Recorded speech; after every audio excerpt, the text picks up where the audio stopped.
As the Washington Orchidea Foundation celebrates its 10th anniversary, here to share with us the remarkable work the foundation has done over its first 10 years is the founder and president of the Washington Orchidea Foundation, Andrew Manitas. Thank you, Laura.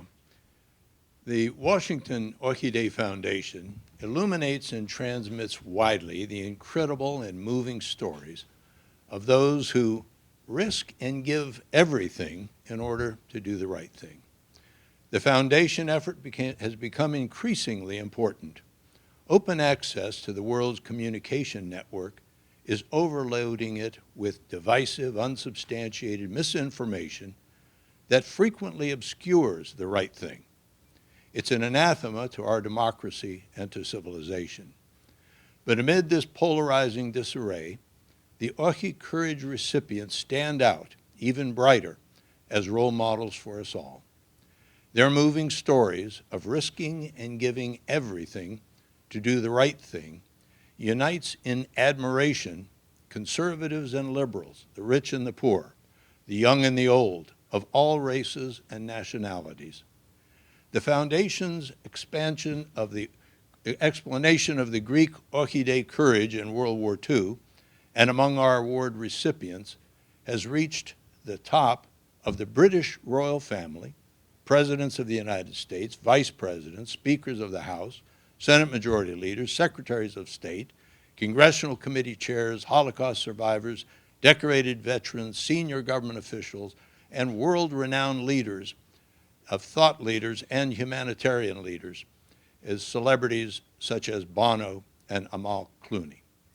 Additionally, the foundation has reached millions. Media reporting alone has reached tens of millions across America, Tunisia, Burma, Israel, China, Pakistan, Kenya, Cuba, Ukraine, Iraq, Azerbaijan, the UK, Syria, Korea, the Netherlands, Russia, Saudi Arabia, and the Philippines, and of course, Greece.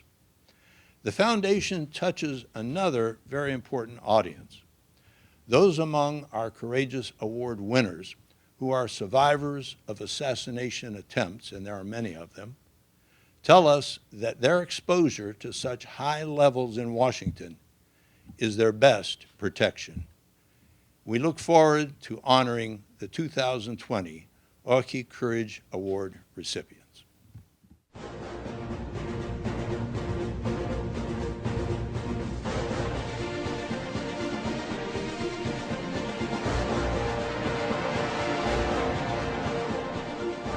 The Orchid Courage Award links brave freedom fighters in the world today to the examples set by the Greeks when they answered the Nazi demand for surrender with a defiant and courageous no.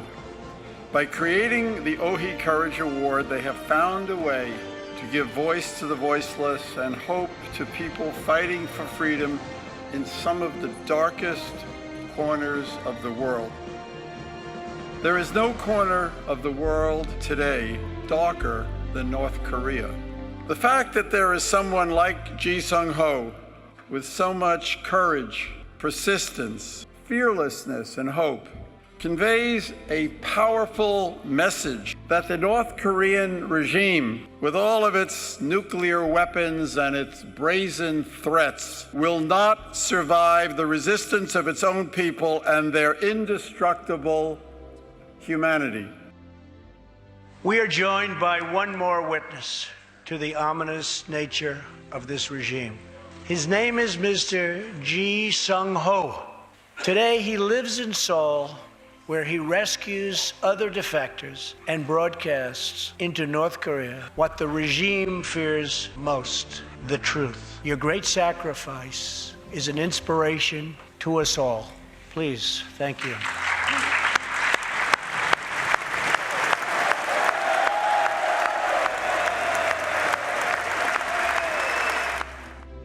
Today, we honor James Foley with the 2014 Orchidea Award for his courage and his values in defense of peace, liberty, and freedom. As a frontline journalist, he took on the important job of shining a light on some of the darkest parts of the world. He was a voice for so many who had been silenced, and he fought always to bring us the truth. He represented hope in a time and place of so much despair. I think courage is hard to define. I think we all want to be courageous, and we think we might be, but you don't know until you are tested. His life challenges us. We can't let his death be in vain. His life is a model of what a 21st century citizens ought to be. And now it's our turn to model his story, to share it with others.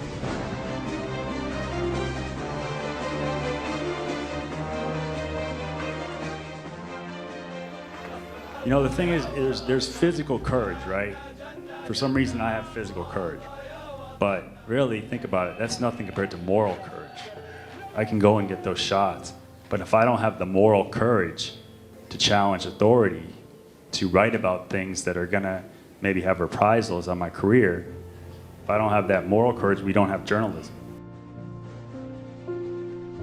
We raise our children to admire that kind of bravery and that kind of courage. We raise them to be the Davids who battle our modern-day Goliaths. We teach them to try to be like Nadia, having every reason to withdraw from the world.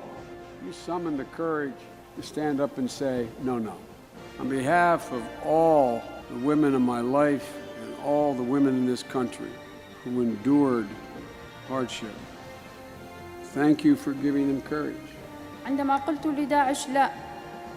When I told ISIS no. هددوني ومن يعلم ربما أدفع ثمن ذلك. They threatened me and who knows maybe I will pay the price of that. ولكن بالرفض لهم وجدت نفسي إنسانة تمتلك الإنسانية. But by refusing them, I found humanity in myself.